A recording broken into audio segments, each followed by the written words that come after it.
Hello mga kabeshi ko!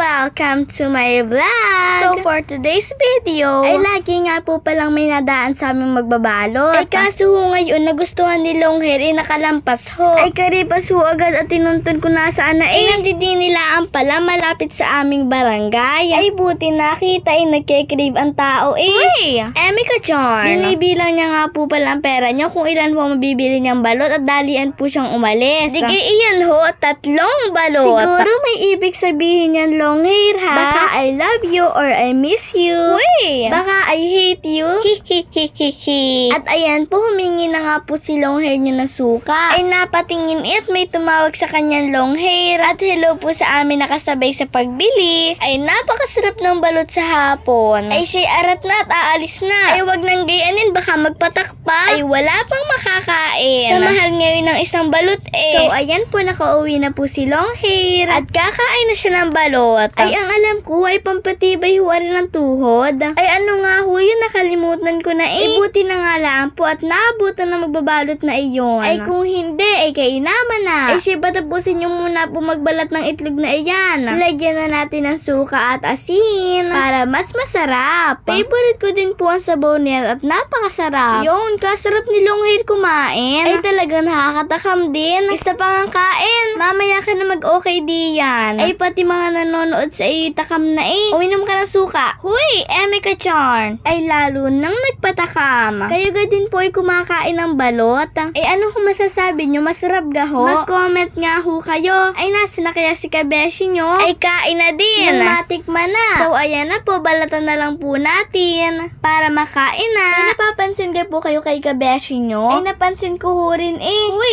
Emi kayo dyan ha? Ihi. Ay siya'y kagat na. Unang kagat ang sarap. Yum, yum, yum, yum. Wala akong masabi. Sabi ko, sabi ko, sabi ko, Ay ano gawin kay Beshi? Ay babay na.